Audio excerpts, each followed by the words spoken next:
15 अगस्त को प्रधानमंत्री ने कहा था कि दिवाली से पहले वो जनता को एक गिफ्ट देना चाहते हैं, दिवाली गिफ्ट। वो दिवाली गिफ्ट मिल गया है। जीएसटी काउंसिल ने जीएसटी में एक बड़े रिफॉर्म को मंजूरी दे दी है। इसका किस तरह से असर पड़ेगा आम लोगों पे, मैन्युफैक्चरिंग पे, पूरी इकोनॉमी पे, इस पर बातचीत करने के लिए हमारे साथ हैं BVR सुब्रमण्यम साहब, नीति आयोग के। सर, आपका स्वागत है CNBC आवाज में। ऐसे समय में इस रिफॉर्म को किया गया है जब ये था कि इकोनॉमी में डिमांड कैसे बढ़ाया जाए, नेक्स्ट लेवल पे कैसे पुश किया जाए, मैन्युफैक्चरिंग को कैसे बढ़ावा दिया जाए। तो इस जीएसटी रिफॉर्म को ओवरऑल इकोनॉमी पे किस तरह का इंपैक्ट आप पड़ता हुआ देखते हैं? देखिए जी, आपने शुरू किया माननीय प्रधानमंत्री के 15 अगस्त के उद्बोधन से, और उस उद्बोधन में उन्होंने कम से कम 25 बार रिफॉर्म शब्द का प्रयोग किया। और वहां पर उन्होंने कहा कि ये देश को विकसित भारत बनाना है और इसके लिए मैं हर तरह के रिफॉर्म करने के लिए तैयार हूं। और उन्होंने बड़े स्पष्ट रूप से कहा था कि जीएसटी में एक बहुत बड़ा बदलाव और परिवर्तन लाने वाला हूं और आपको ये शीघ्र ही एक दिवाली से पहले एक तोहफे के रूप में मैं देने वाला हूं। और उन्होंने कहा, उनके कहने के बाद 20 दिन भी नहीं हुए, एक कल जीएसटी में जो तय हुआ है जीएसटी काउंसिल में, और उसमें हमारे वित्त मंत्री जी ने बताया कि जो पब्लिक के कंजम्पशन के आइटम्स हैं उसके लिए जीएसटी में एक जबरदस्त गिरावट लाया गया है। जीएसटी में एक ऐसा रिफॉर्म लाया गया है जो कई वर्षों से लोग मांग रहे हैं। इस सरकार को वैसे भी एक श्रेय मिलता है कि वन नेशन वन मार्केट के रूप से जीएसटी लाने का श्रेय हमारी ही सरकार को जाती है। इसके बाद अब एक बार बार मांग हो रही थी जीएसटी में 5-6 स्लैब्स होना ठीक नहीं है, उसको 2 स्लैब्स में अगर ले आए तो एफिशिएंसी बढ़ेगा और लोगों के लिए भी अच्छा होगा और पूरी कंजम्पशन और इकोनॉमिक ग्रोथ के लिए अच्छा होगा। तो मुख्य रूप से क्या किया गया है, ज्यादातर मुद्दों को, ज्यादातर आइटम्स को 2 स्लैब्स में लाया गया है।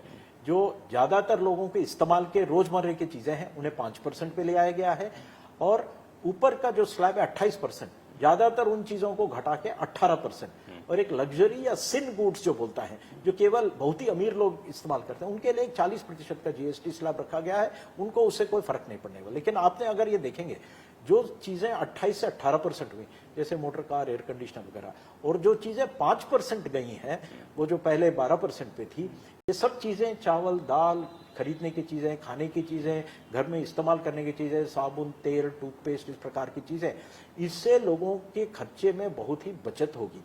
तीसरा, कुछ ऐसे चीजें हैं जिनको 0 पे ले आ गया है, जैसे इंश्योरेंस है, लोगों का हेल्थ इंश्योरेंस वगैरह है। ये भी लोगों की आम जिंदगी के संबंधित चीजें हैं जो देश के मध्यवर्ग माने मिडिल क्लास के लोग हैं और जो गरीब तबके के लोग हैं, उनके कंजम्पशन के चीजों का दाम गिरने वाला है। इससे देश में लोगों का खर्चा इस पे अगर कम होगा तो उनके जेब में ज्यादा पैसे बचेंगे। जो जेब में ज्यादा पैसे बचेंगे वो अन्य चीजों पे खर्च करेंगे। तो 2 चीजें होंगी, जो आपका कंजम्पशन का जो बास्केट है, अगर आप पहले 100 चीजें पे खर्च करते थे, अब 120 चीजों पे खर्च करोगे, तो इससे देश में डिमांड बढ़ेगा। देश में डिमांड बढ़ने से हमारे देश के जो अर्थव्यवस्था का जो चक्र है वो और गति से घूमेगा।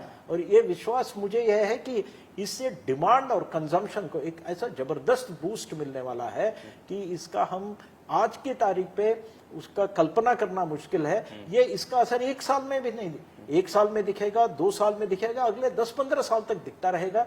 ये जीएसटी का रिफॉर्म एक ऐसा मूलभूत रिफॉर्म है, कहने और करने में कोई वक्त नहीं लगा, ये सरकार की छाप है। बिल्कुल। और ये कि कई सारे स्टेक होल्डर होने के बावजूद भी इसको किया गया। आपने बड़ा ब्यूटीफुली एक्सप्लेन किया कि कैसे लोगों के सेविंग बढ़ेंगे तो अलग अलग बास्केट की डिमांड बढ़ेगी, कंजम्पशन बढ़ेगी।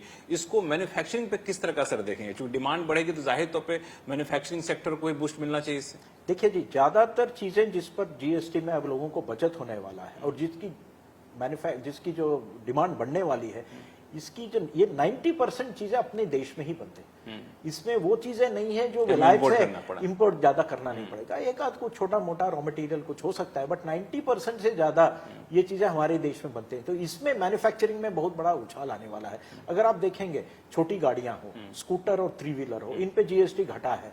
आप समझ सकते हैं कि इसमें कुछ भी मंदी अगर हो भी रहा हो, वो सब हटके एक उछाल आएगा। इस उछाल से क्या होगा डिमांड में, इंडस्ट्री को डिमांड बढ़ेगा। इंडस्ट्री को अगर डिमांड बढ़ेगा तो इन्वेस्टमेंट वो करेंगे। अभी तक एक बात चल रही है कि देश में इन्वेस्टमेंट सरकार बहुत कर रहा है, कैपिटल एक्सपेंडिचर जो हमारी सरकार ने की है वो जबरदस्त रहा है, बार बार मांग की जा रही थी कि प्राइवेट सेक्टर भी उसी गति से बढ़े। उस गति के लिए एक टॉनिक दिया है सरकार ने, ये डिमांड बढ़ेगा, डिमांड से उनकी सेल्स बढ़ेंगी, सेल्स बढ़ेंगी तो वो लोग इन्वेस्ट करेंगे। सो इसका असर एक तरफ लोगों के कंजम्पशन पे भी होगा, डिमांड पे होगा, इसके साथ साथ इन्वेस्टमेंट पे भी होगा, जिससे हमारी ग्रोथ रेट बढ़ेगी। इन्वेस्टमेंट भी बढ़ेगा, मैन्युफैक्चरिंग एक्टिविटी भी बढ़ेगी। चूंकि आप इकोनॉमी को काफी गहराई से समझते हैं, अगर मैं थोड़ा सा समझ सकूं कि आपका अनुमान क्या कहता है कि इस डिमांड पुश से, मैन्युफैक्चरिंग पुश से, ओवरऑल जीएसटी रिफॉर्म से जीडीपी ग्रोथ में कितना कंट्रीब्यूशन इसका बढ़ जाएगा? अभी तो ये गिनती किया नहीं है, लेकिन कम से कम आधे प्रतिशत का तो एडिशनल जीडीपी ग्रोथ इससे आ सकता है। ये मेरा आंकलन है, इससे बेहतर भी हो सकता है। ये वित्त विभाग आपको बेहतर देना पड़ेगा, क्योंकि आंकड़े कल ही आए हैं, एनालिसिस के बाद हम बताएंगे।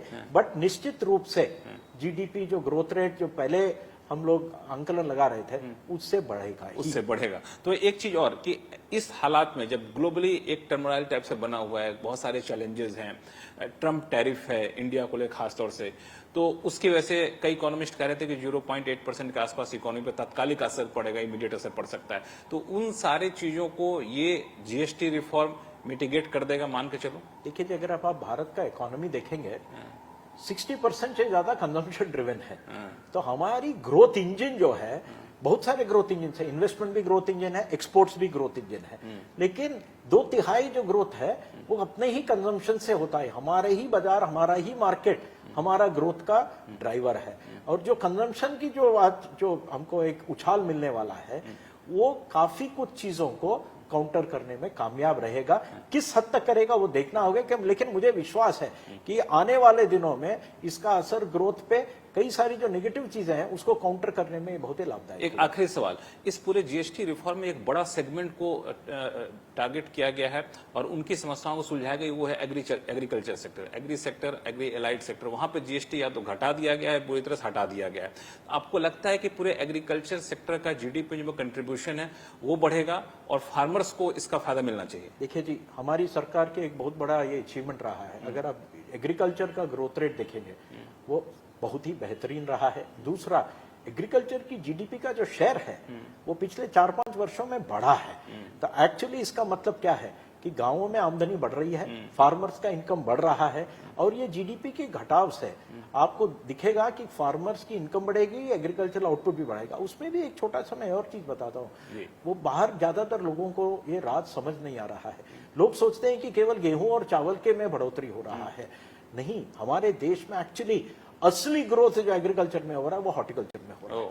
वो गैर सीरियल्स के क्रॉप्स में, जैसे कि फल, फूल, सब्जी, दूध, मछली, एनिमल हस्बेंड्री, मीट, मटन, इसमें जो ग्रोथ है वो ज्यादा है। आज की तारीख पे इन चीजों पे टोटल जो आउटपुट है वो केवल चावल और गेहूं उससे ज्यादा है। तो ऑलरेडी हमारी इकोनॉमी में 50% से ज्यादा इनका गैर चावल और गेहूं वाला एरिया से हो रहा है।